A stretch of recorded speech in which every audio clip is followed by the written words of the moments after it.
चलिए खबरों बढ़ते आगे। कोरोना की तीसरी लहर बच्चों के लिए हो सकता है खतरनाक। तीसरी लहर में करीब 7 लाख बच्चे हो सकते हैं संक्रमित होने के बाद कई बच्चों में मल्टी ऑर्गन इन्फ्लेमेटरी सिंड्रोम हो सकता है। बच्चों में मल्टी सिस्टम इन्फ्लेमेटरी सिंड्रोम एक खतरनाक स्थिति है।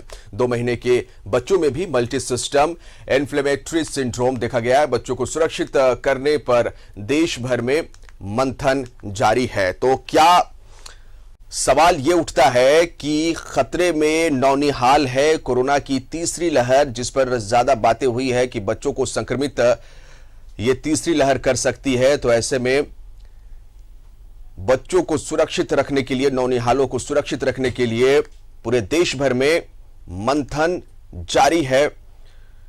तमाम सुरक्षा के उपाय इन बच्चों को, इन नौनिहालों को सुरक्षित रखने के लिए इस पर चर्चाएं भी हो रही है और किस तरह से इन बच्चों को बीमारी से, कोरोना की खतरे से बचाया जाए, इस पर बातें हो रही है। क्योंकि तीसरी लहर में करीब 7 लाख बच्चे हो सकते हैं संक्रमित।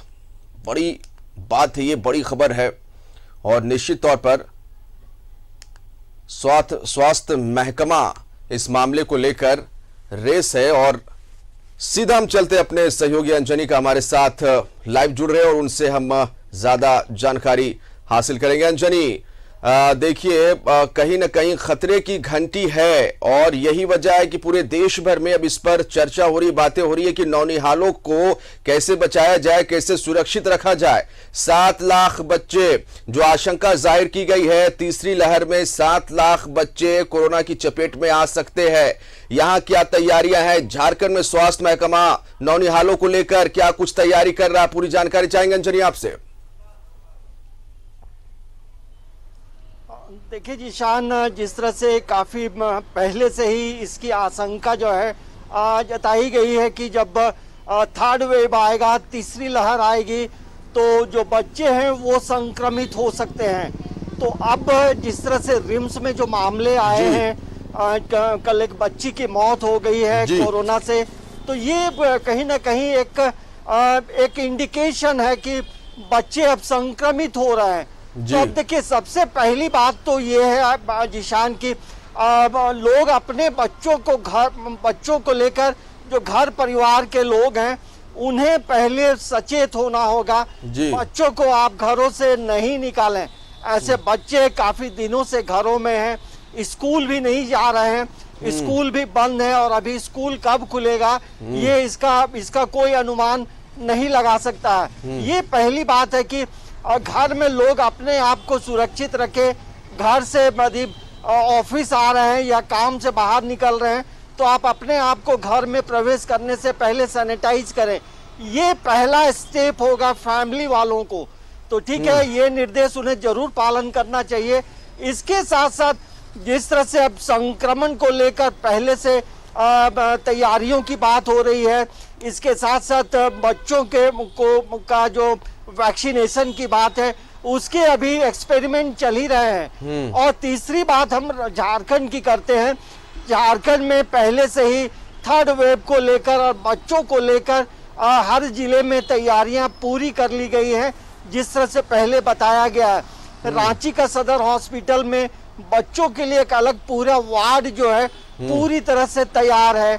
रिम्स में भी इसकी तैयारी पूरी की गई है। तो अमूमन हर जिले में पहले ही दिशा निर्देश दिए जा चुके हैं कि बच्चों को लेकर हम पूरी तरह से सजग रहें। और इसके साथ साथ मैंने पहले भी कहा है कि राज्य सरकार के तरफ से तमाम राज्य के जो दवाई दुकान हैं, सभी को ये निर्देश दिया गया है कि बच्चों से जुड़ी हुई जो दवाएं हैं वो अब सभी दुकानों में होनी चाहिए।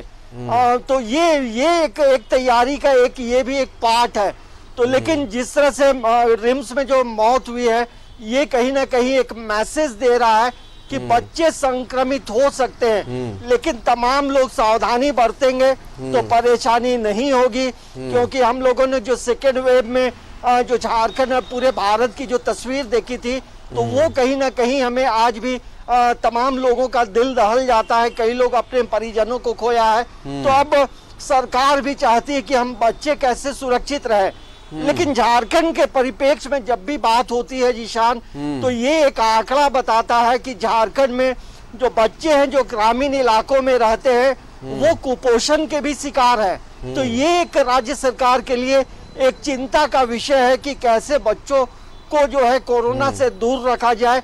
मतलब अब ये है ग्रामीण इलाकों में भी सजगता की जरूरत है। लेकिन इससे पहले भी सरकार ने तमाम तरह के जो मैसेज है रीजनल लैंग्वेज में सभी गांवों में सभी जिलों में प्रसारित उन्होंने किया है।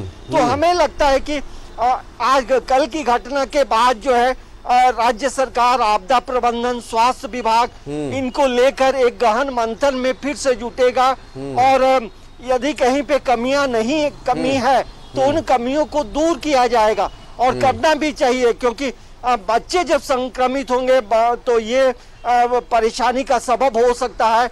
और ऐसे में ये जरूर कहा जा सकता है कि हर कोई को जो कोविड का जो प्रोटोकॉल है उसका पालन जरूर करना चाहिए, इसे हल्के में नहीं ले, क्योंकि तो झारखंड में कई चैलेंजेस है, वाकई कई चैलेंजेस है अंजनी। पहले देखिए, हमने देखा कि किस तरह से वहां यहाँ पर स्वास्थ्य महकमा पूरी तरह से रेस हुआ, केंद्र से मदद की गुहार लगाई गई और पूरी मुस्तैदी के साथ झारखंड सरकार खड़ी है। हालांकि एक बड़ी समस्या, आपने बड़ी बात कही कि ग्रामीण इलाकों में आप जाएंगे तो वहां पर कई बच्चे कुपोषण का शिकार है। बच्चों पर चूंकि तीसरी लहर का खतरा ज्यादा मंडरा रहा, तो इस ओर सबसे पहले ध्यान देने की जरूरत है। जो बड़ी आबादी ग्रामीण क्षेत्रों में निवास करती है, बच्चे, उन्हें किस तरह से पूरी तरह से पौष्टिक भोजन मुहैया कराई जा सके, क्योंकि ये इम्यून सिस्टम को मजबूत करेगा बच्चों को और कहीं ना कहीं कोरोना से जंग जीतने में मदद मिलेगी। और तमाम तरह के जो उपाय है बच्चों को संक्रमण से बचाने के लिए झारखंड सरकार को निश्चित तौर पर करने चाहिए और झारखंड सरकार कर भी रही है।